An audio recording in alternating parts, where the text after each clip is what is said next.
৪৭তম মার্কিন প্রেসিডেন্ট হিসেবে শপথ নিয়েছেন ডোনাল্ড ট্রাম্প। তাকে শপথ পড়ান সুপ্রিম কোর্টের প্রধান বিচারপতি জন রবার্টস।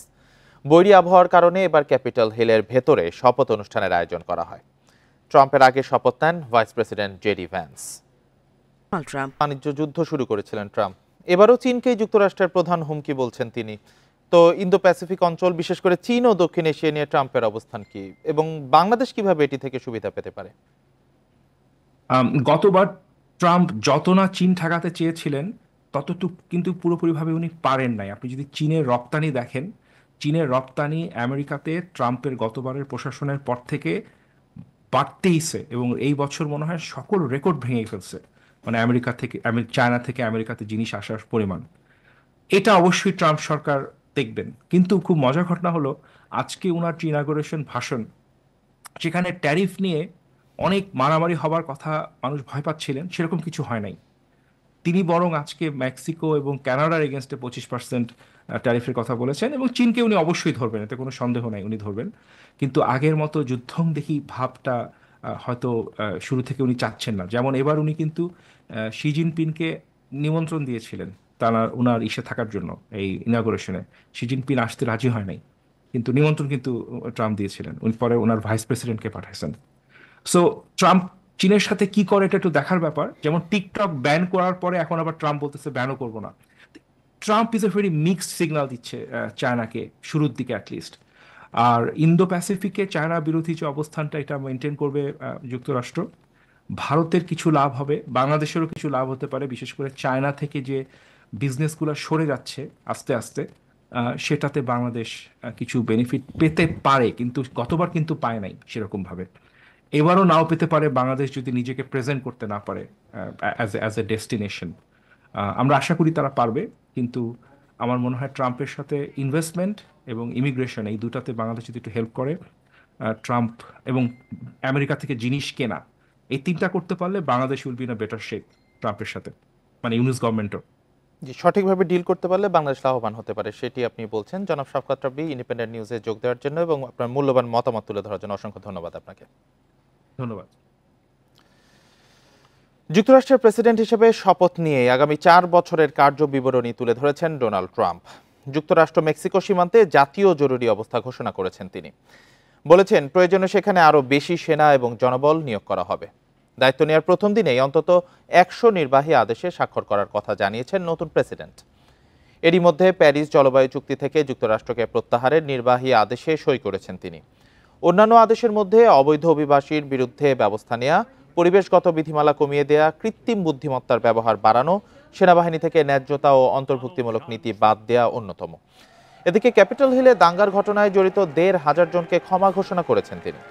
এছাড়া প্রাকৃতিক সম্পদ উৎপাদনের ক্ষেত্রে আরও কর্মসংস্থান তৈরির কথা জানানো হয়েছে। গুরুত্ব দেওয়া হয়েছে চীনা যুক্তরাষ্ট্র বাণিজ্যিক সম্পর্ক উন্নয়নের ক্ষেত্রে। এদিকে রিপাবলিকান সিনেটর মার্কো রুবিওকে মার্কিন পররাষ্ট্রমন্ত্রীর দায়িত্ব দিয়েছেন ট্রাম্প।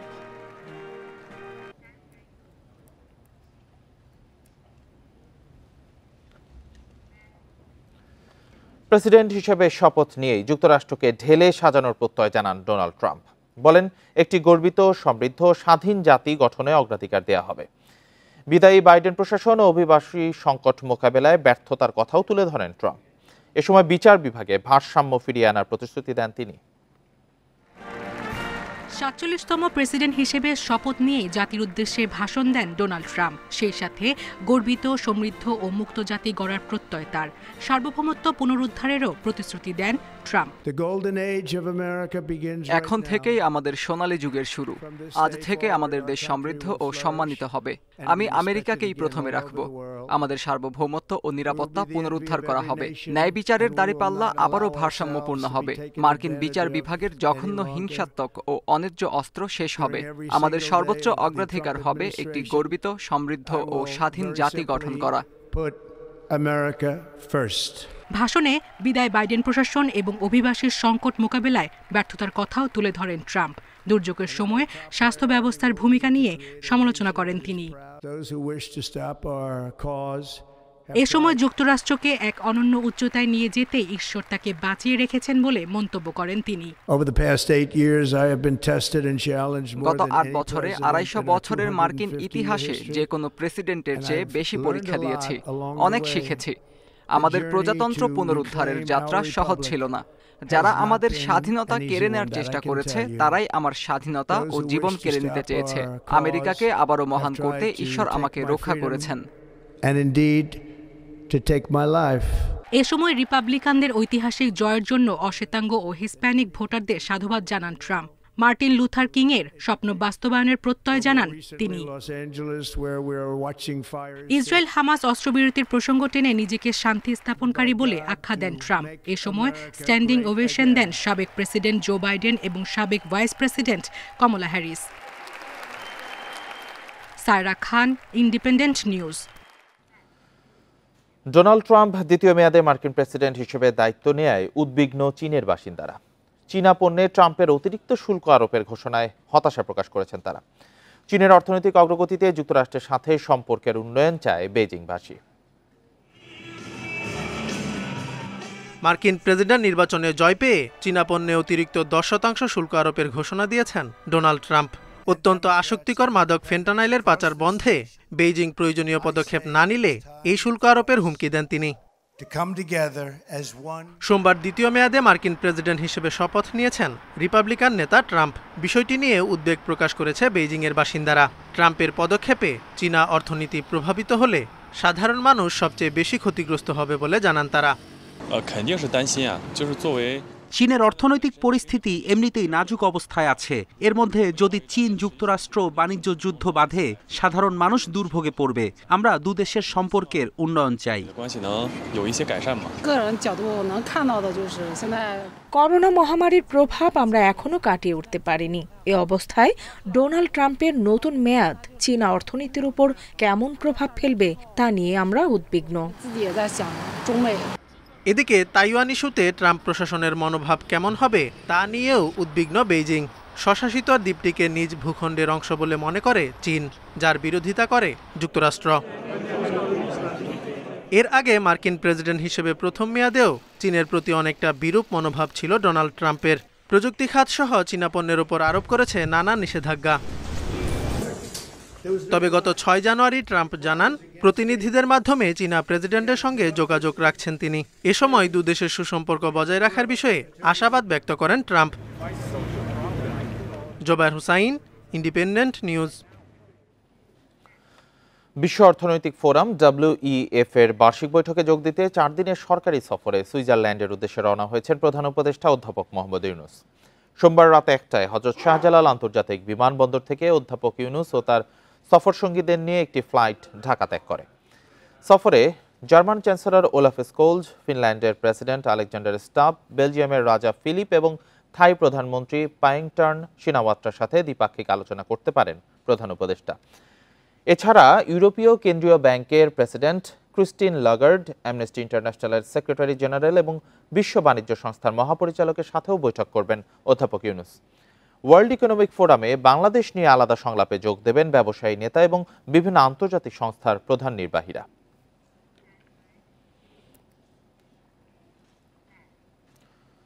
26 জেলায় জেলা প্রশাসক পদের রদবদল হচ্ছে। মার্চের মধ্যে নতুন ফিট লিস্ট তৈরিতে ইউএনও ও এডিসি পদের কাজের অভিজ্ঞতার শর্ত শিথিল হচ্ছে। জনপ্রশাসন মন্ত্রণালয় বলছে বঞ্চিতরা যাতে নিয়োগ পেতে পারে সেজন্য এই সিদ্ধান্ত নেওয়া হয়েছে।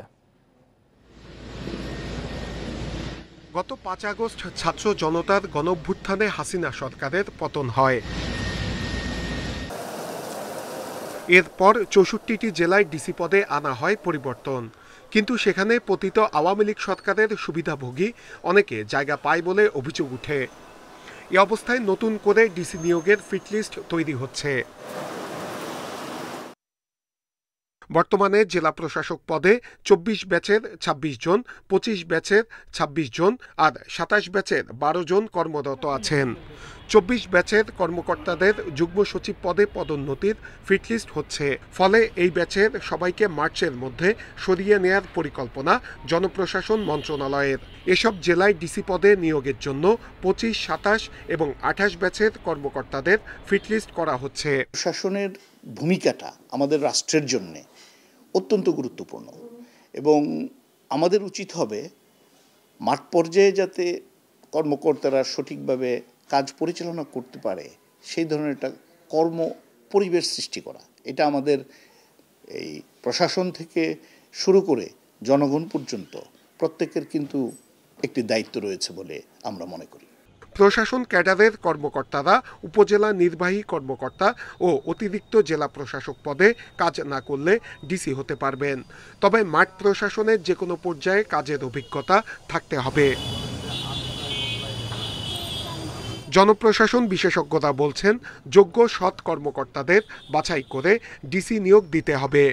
আমার মনে হয় এবং বর্তমান প্রশাসন ব্যবস্থায় তাদের গতিশীলতা আনার জন্য এদেরকে পুরোপুরিভাবে তাদের অতীতের 5 বছর 10 বছর বা তার আগের বছরগুলোর তাদের মূল্যায়ন করা দরকার। ইউএনও এবং ডিসি পদেও রদবদল করা হবে বলে জানিয়েছে জনপ্রশাসন মন্ত্রণালয়। নূরে আলম, ইন্ডিপেন্ডেন্ট নিউজ, ঢাকা। একজোট হয়ে দল পুনর্গঠন করতে নেতাকর্মীদের আহ্বান জানিয়েছেন বিএনপির ভারপ্রাপ্ত চেয়ারম্যান তারেক রহমান। সোমবার রাজধানীর গুলশানে বিএনপি চেয়ারপারসনের রাজনৈতিক কার্যালয়ে দলের প্রাথমিক সদস্যপদ নবায়ন অনুষ্ঠানে ভার্চুয়ালি যুক্ত হয়ে এ আহ্বান জানান তিনি। গুলশান কার্যালয়ে দলের প্রাথমিক সদস্যপদ নবায়ন কার্যক্রমের উদ্বোধনী অনুষ্ঠানের আয়োজন করে বিএনপি। প্রথমে দলের ভারপ্রাপ্ত চেয়ারম্যান ও পরে জ্যেষ্ঠ নেতারা প্রাথমিক সদস্যপদ নবায়ন করেন। এ সময় বিএনপি মহাসচিব মির্জা ফখরুল ইসলাম আলমগীর সব জেলা উপজেলায় রাজনৈতিক প্রশিক্ষণ কেন্দ্র চালুর পরামর্শ দেন। বলেন, শুধু স্লোগান যথেষ্ট নয়, মেধা চর্চাও করতে হবে। আমাদের যে কর্মীরা আসে স্লোগান নিয়ে, একটা পতাকা নিয়ে আসে, সাধারণত ভাইদের পিছনে আসে, এসে সেই ভাইদের পক্ষে স্লোগান দিতে থাকে, তারপরে স্লোগান দেয় পূর্ব, পশ্চিম, উত্তর, দক্ষিণ। এটা রাজনীতি না। আমি একটা জিনিস শুধু আপনাদেরকে যেটা বারবার বলতে চাই যে আমাদের আসলে প্রশিক্ষণের প্রয়োজন আছে খুব বেশি। আমাদের নেতা কর্মীরা আমরা কেন জানি না আমরা রাজনীতি থেকে দূরে সরে যাচ্ছি। বিএনপির ভারপ্রাপ্ত চেয়ারম্যান তারেক রহমান বলেন, গত 15 বছরে বিগত সরকারের দমন-পীড়নে বিএনপি বিপর্যস্ত, তাই দল পুনর্গঠন করতে হবে। তিনি বলেন, বিএনপি পুনর্গঠিত হলেই ভবিষ্যতে রাষ্ট্র মেরামত করা সম্ভব হবে। দলকে পুনর্গঠিত, যত শক্তিশালী পুনর্গঠিত ঐক্যবদ্ধ আমরা করতে পারবো, আমরা আগামী দিনে আমাদের 31 দফার মাধ্যমে রাষ্ট্রকে তত দ্রুত আমরা মেরামত করতে পারবো, রাষ্ট্রকে আমরা পুনর্গঠন করতে পারবো। আসুন আমরা আমাদের কাজ শুরু করি আজকে থেকে। ইতিবাচক কর্মকাণ্ডের মাধ্যমে ভবিষ্যতে বিএনপি জনগণের সমর্থন পাবে বলেও আশা করছেন তারেক রহমান। Jahanara Parvin, Independent News, Dhaka. পাল্টে যাচ্ছে পুলিশ, র্যাব ও আনসারের ইউনিফর্ম। সোমবার দুপুরে সচিবালয়ে আইন শৃঙ্খলা সংক্রান্ত উপদেষ্টা পরিষদের বৈঠক শেষে স্বরাষ্ট্র উপদেষ্টা বলেন, পোশাক পরিবর্তনের ফলে মনোবল ফিরে পাবে এসব বাহিনী। এদিকে বিএসএফ সীমান্তে সাউন্ড গ্রেনেড এবং টিয়ার শেল ব্যবহার করার এবার অনুমতি পেয়েছে বিজিবিও। সীমান্তে সাউন্ড গ্রেনেড এবং টিয়ার শেল কেনার অনুমোদন দিয়েছে অন্তর্বর্তী সরকার। জুলাই আগস্ট গণ অভ্যুত্থানে ছাত্র জনতার আন্দোলন দমনের জন্য মারমুখী অবস্থান নেয় আইনশৃঙ্খলা বাহিনী। নির্বিচারে গুলি বর্ষণ, হত্যার অভিযোগে জনতার ক্ষোভের মুখে পড়ে পুলিশ সদস্যরা। আওয়ামী লীগ সরকারের পতনের পর পুলিশ সংস্কারের উদ্যোগ নেয় অন্তর্বর্তী সরকার। তারই ধারাবাহিকতায় পোশাক পরিবর্তনের উদ্যোগ। পুলিশের ইউনিফর্ম রং হবে আয়রন, র্যাবের অলিভ এবং আনসারের পোশাকের রং হচ্ছে গোল্ডেন হুইট। স্বরাষ্ট্র মন্ত্রণালয় আইন শৃঙ্খলা সংক্রান্ত উপদেষ্টা পরিষদের বৈঠকে আলোচনা শেষে এসব রং বাছাই করা হয়। বৈঠকের শুরুতেই কয়েকটি রঙের পোশাক পরা পুলিশ সদস্যদের উপস্থিত করা হয়। বাহিনীর ইউনিফর্ম পরিবর্তনের কারণ তুলে ধরে উপদেষ্টা বলেন, দ্রুত পুলিশের মনোবল ফেরানো জরুরি। ইমপ্লিমেন্ট হবে তো আস্তে আস্তে, একসাথে তো সবাই পড়া যাবে না, যেহেতু এই জিনিসগুলি যে সময় ধরেন আস্তে আস্তে একটা যে সময় হয় আস্তে আস্তে ইমপ্লিমেন্ট করতে হয়। পোশাকের সাথে সাথে সব কিছু মন মানসিকতা সব কিছুরই পরিবর্তন দেয়। তো আমি বারবার একটা বলি, আপনারা কিন্তু একটা ক্ষেত্রে হলো সবচেয়ে বেশি জোর দেবেন, এই হলো দুর্নীতি। আপনারা যদি দেশ থেকে দুর্নীতিটা রোধ করতে পারেন, অনেক সমস্যারই সমাধান হয়ে যাবে। এদিকে সীমান্তে বিএসএফ সাউন্ড গ্রেনেড এবং টিয়ার শেল ব্যবহার করতে পারলেও বিজিবির সে সুযোগ ছিল না এতদিন। তবে এবার বিজিবির জন্য সাউন্ড গ্রেনেড, টিয়ার শেল কেনার অনুমোদন দিয়েছে সরকার। বিজিবির কাছে তো সব লেথাল ওয়েপেন, এই জন্য তো ওইটা তো তারা মারতে পারে নাই। এই জন্য আমরা তাদের এখনো পারমিশন দিয়ে দিয়েছি এবং খুব তাড়াতাড়ি এই জিনিসগুলি ক্রয় করা হবে। উপদেষ্টা জানান, দেশে বর্তমানে 33,648 জন অবৈধ অভিবাসী রয়েছে। 31 জানুয়ারির মধ্যে তারা দেশ না ছাড়লে আইনি ব্যবস্থা নেওয়া হবে। তাদের নিয়োগদাতাদের বিরুদ্ধে ব্যবস্থারও হুঁশিয়ারি উপদেষ্টার। যে প্রোভাইড করছে তাদের বিরুদ্ধেও আমরা ব্যবস্থা নেব। Hasif Mahmud Shah, independent News, Dhaka. চট্টগ্রামের বাজারে সয়াবিন তেলের সংকট কাটছে না। বোতলজাত সয়াবিন তেলের সংকটে এখন যুক্ত হয়েছে খোলা সয়াবিনও। ব্যবসায়ীদের দাবি, দাম বাড়াতে কৃত্রিমভাবে তৈরি করা হয়েছে এই সংকট। আসন্ন রমজানে সয়াবিনের বাজার সহনীয় রাখতে দ্রুত উদ্যোগ নেওয়ার তাগিদ। প্রায় 1.5 মাস ধরে চট্টগ্রামের বাজারে বোতলজাত সয়াবিন তেলের সংকট চলছে। বেশিরভাগ বিপণনকারীরা বোতলজাত সয়াবিনের অর্ডার নিচ্ছেন সংশ্লিষ্ট কোম্পানির অপ্রচলিত পণ্য নেয়ার শর্তে, বলছেন খাতুনগঞ্জের ব্যবসায়ীরা। এর মধ্যে কয়েকদিন থেকে খোলা সয়াবিন তেলেরও সংকট প্রকট হয়েছে। খাতুনগঞ্জের 50% সয়াবিনের বাজার এস আলমের দখলে। এছাড়া অন্যান্য বড় ব্যবসায়ীরাও কমিয়ে দিয়েছে উৎপাদন, ফলে বাজারে তৈরি হয়েছে সংকট।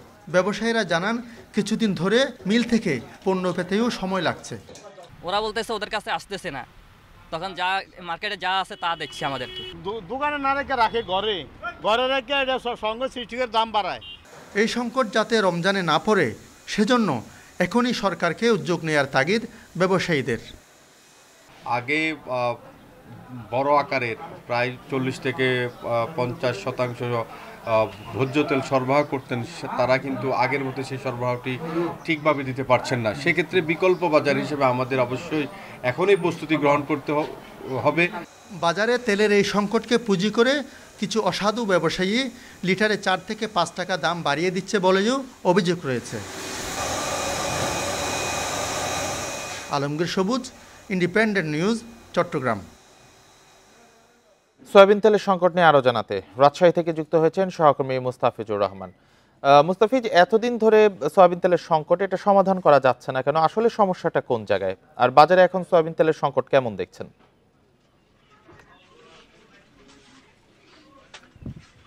দেখুন, খোলা বাজারে সয়াবিন তেল অর্থাৎ বোতলজাত সয়াবিন তেলের সংকট এটি কিন্তু আজকের না, প্রায় 1 মাস ধরে কিন্তু এই সংকটটি চলছে এবং এটি যে সিন্ডিকেটগুলো রয়েছে সেই সিন্ডিকেটগুলো মনে হচ্ছে যে ক্রমেই সক্রিয় হয়ে উঠছে এবং আরো শক্তিশালী হয়ে উঠছে। কেননা দেখা গেছে যে এইখানে যারা খোলা বাজারে যে সয়াবিন তেল অর্থাৎ চট্টগ্রামের পরের অবস্থান যদি বলা হয়ে থাকে, রাজশাহীতে কিন্তু বিভিন্ন যে ডিলার আছে তারা এখানে এই তেলগুলো আমদানি করে থাকেন। কিন্তু এখানে দেখা গেছে ডিলাররা কতটুকু আমদানি করছেন, কতটুকু কি পরিমাণ তারা বাইরে সাপ্লাই দিচ্ছেন, এই যে বিষয়ে নজরদারি এটি কিন্তু এখানে পরিলক্ষিত হয় না। যার ফলে এখানে যারা খুচরো ব্যবসায়ীরা রয়েছেন তারা কিন্তু বারবার একটি কথাই বলছেন যে তারা ডিলারের কাছে চাহিদা দিচ্ছেন, চাহিদা যদি 5 কার্টুন দেওয়া হয়ে থাকে তাহলে তারা পাচ্ছেন 2 কার্টুন, কোথাও 1 কার্টুন করে পাচ্ছেন। ঠিক যখন বোতলজাত সয়াবিন তেলের সংকট দেখা দিচ্ছে, কৃত্রিম সংকট দেখা দিচ্ছে বাজারে, তখন দেখা গেছে অপরদিকে যে খোলা সয়াবিন তেল সেটির কিন্তু দাম বাড়ছে। অর্থাৎ এখনকার বাজারের যদি কথা বলা হয়ে থাকে তাহলে আজকের খোলা বাজারে সয়াবিন তেল বিক্রি হচ্ছে 176 টাকা লিটার এবং সেখানে বোতলজাত যে সয়াবিন তেল সেটি কিন্তু প্রতি লিটার বিক্রি হচ্ছে 175 টাকা। অর্থাৎ খোলা বাজারে খোলা সয়াবিন তেলের থেকে বোতলজাত সয়াবিন তেলের দাম 1 টাকা কম বিক্রি হচ্ছে, যেটি কিন্তু এর আগে কখনো এমনটি পরিলক্ষিত হয়নি। অর্থাৎ খোলা তেল যেটি রয়েছে সয়াবিন তেল সেটি সবসময় দেখা গেছে যে বোতলজাত সয়াবিন তেলের থেকে প্রতি লিটারে 5 থেকে 10 টাকা অন্ততপক্ষে কম থাকে, কিন্তু এখন দেখা গেছে যে কম নয়, বরঞ্চ খোলা সয়াবিন তেলের দাম বাড়িয়ে দেওয়া হয়েছে। এবং তার কারণ, অন্যতম কারণ হচ্ছে যে এইখানে পাবলিক ডিমান্ড অর্থাৎ সাধারণ মানুষের যে চাহিদা সেটি কিন্তু ক্রমান্বয়ে বাড়ছে এই খোলা তেলের প্রতি, যার ফলে আর অপরদিকে এই যে সিন্ডিকেট, সেই সিন্ডিকেটটি এই বোতলজাত সয়াবিন তেলটি তারা রেখে দিচ্ছে এবং তারা মজুত করছে।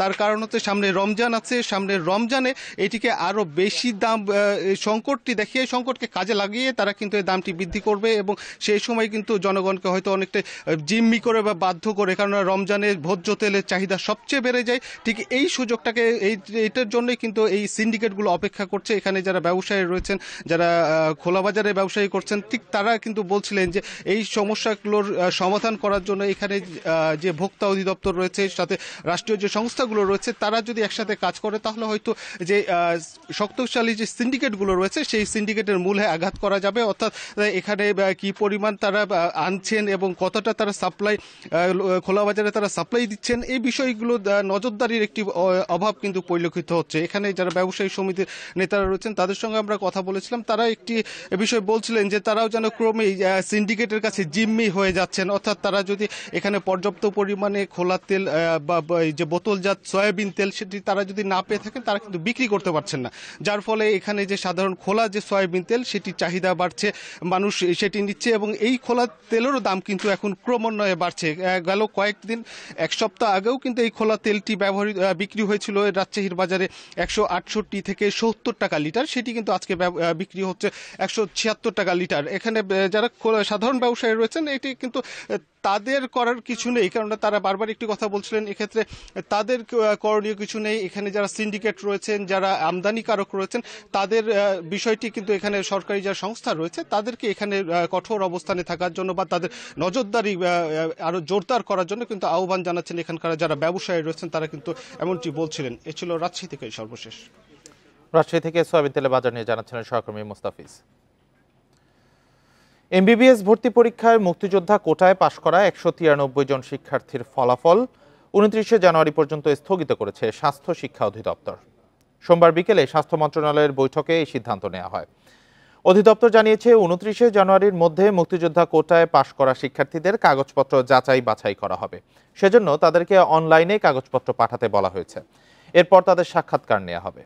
এসব প্রক্রিয়া শেষ করেই প্রকাশ করা হবে চূড়ান্ত ফল। তবে কোটা বাতিলের বিষয়টি জনপ্রশাসন মন্ত্রণালয়ের এখতিয়ার বলে জানিয়েছেন অধিদপ্তরের মহাপরিচালক।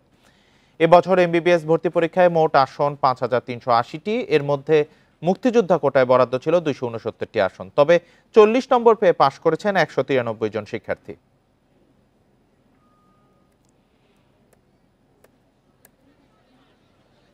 ভাতিজা, ছেলে না বা মেয়ে না, হ্যাঁ, এরকম যদি হয়, সন্তান না হয় অন্য কেউ হলে তার ভর্তি বাতিল হবে এবং সেই শূন্য আসনে মেধা কোটা থেকে পূরণ করা হবে। রাজধানীর পল্লবীতে একাধিক মামলার আসামি মোহাম্মদ বাবু ওরফে ব্লেড বাবুকে কুপিয়ে হত্যা করা হয়েছে। এলাকায় আধিপত্য বিস্তার নিয়ে বিরোধের জেরে তাকে হত্যার অভিযোগটি উঠেছে। স্থানীয়রা জানিয়েছেন সোমবার বিকেল 4:45টার দিকে পল্লবীর 12 নম্বর সেকশনের সিরামিক রোডে চাপাতি ও ছুরি দিয়ে আঘাতের পর ইট দিয়ে থেতলিয়ে বাবুকে ফেলে যায় দুর্বৃত্তরা। স্থানীয়রা তাকে উদ্ধার করে প্রথমে স্থানীয় খ্রিস্টান হাসপাতালে নেন, পরে কুর্মিটোলা হাসপাতালে নেওয়া হলে তাকে মৃত ঘোষণা করেন চিকিৎসক। একই ঘটনায় রমজান নামে আরও একজন আহত হয়েছেন বলে জানা গেছে। এ ঘটনায় জড়িতদের দ্রুত গ্রেপ্তারের দাবি বাবুর স্বজনদের। হামলাকারীদের ধরতে অভিযান চলছে বলে জানিয়েছে পুলিশ। বাবুর বিরুদ্ধে ছিনতাই, হত্যা, সন্ত্রাসী কার্যক্রম সহ নানা অভিযোগে একাধিক মামলা হয়েছে বলে জানা গেছে। এখানে তাদের উভয় পক্ষের মধ্যে একটু সংঘর্ষ বা এই ধরনের কোনো মনোমালিন্যর কারণে এই ধরনের ঘটনা ঘটছে আর কি। মৃত ব্যক্তির পরিবার যদি পল্লবী থানায় কোনো অভিযোগ বা মামলা দায়ের করে, পরবর্তীতে আইনগত ব্যবস্থা গ্রহণ করা হবে। চট্টগ্রামের সন্দ্বীপের গাছুয়ায় পাওনা টাকা নিয়ে দ্বন্দ্বের জেরে হামলায় জাহাঙ্গীর আলম আইয়ুব নামে এক ব্যক্তি নিহত হয়েছেন। সোমবার সকালে গাছুয়ার সীমান্ত মার্কেট এলাকায় এই ঘটনা ঘটে। পুলিশ জানিয়েছে সম্প্রতি কারাগার থেকে ছাড়া পেয়েছিলেন জাহাঙ্গীর। তিনি জেলে থাকাকালীন সন্দ্বীপ উপজেলা যুবদলের সাংগঠনিক সম্পাদক শাহাবুদ্দিন সুমনের কাছ থেকে টাকা ধার নিয়েছিলেন। সে টাকা ফেরত নেওয়াকে কেন্দ্র করে তাদের মধ্যে বিরোধ তৈরি হয়। এই বিরোধের জেরে সুমন গাছুয়া গিয়ে জাহাঙ্গীরের উপর হামলা চালায় বলে জানায় পুলিশ। এ ঘটনায় সুমনের এক সহযোগীকে আটক করেছে পুলিশ।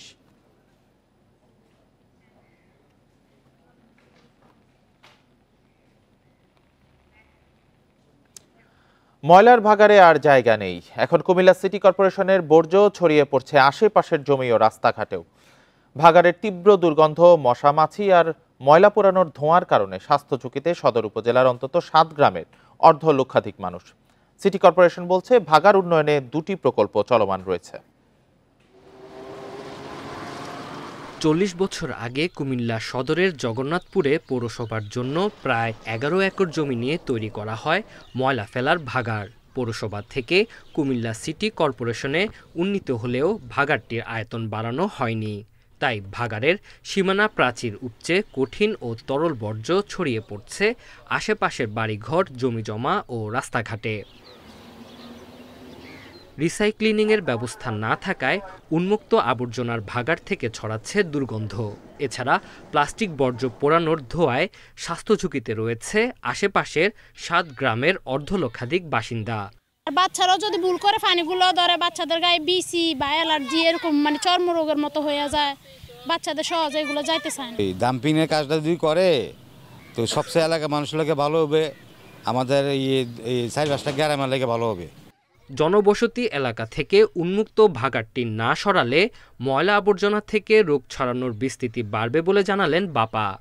সমস্ত ভাইরাল ডিজিজ এখন যেগুলো দেখা যায় আমাদের দেশে, এগুলো সবকিছুর উৎপত্তিস্থল কিন্তু এখন এই সমস্ত ভাগাড়। আধুনিকায়ন না করলে আমার মনে হয় মানুষের জন্য আর ওইটা অ্যাপ্রোপ্রিয়েট হবে না। ভাগাড় উন্নয়নে 2টি প্রকল্প চলমান রয়েছে জানিয়ে তা বাস্তবায়নে সরকারের উচ্চ পর্যায়ের হস্তক্ষেপ প্রয়োজন বলে জানিয়েছেন সিটি কর্পোরেশনের এই কর্মকর্তা। সিজিপিতে আমরা আরও 25 একর জায়গার জন্য অ্যাডমিনিস্ট্রেটিভ অ্যাপ্রুভাল পেয়েছি। তো এখন যেটা হচ্ছে, এখন আপাতত 15 একর জায়গা অ্যাকোয়ারের কার্যক্রম চলমান আছে। বিগত কয়েক বছর ধরে ভাগাড় উন্নয়নে প্রকল্প নেওয়া হলেও তা কখনোই আলোর মুখ দেখেনি।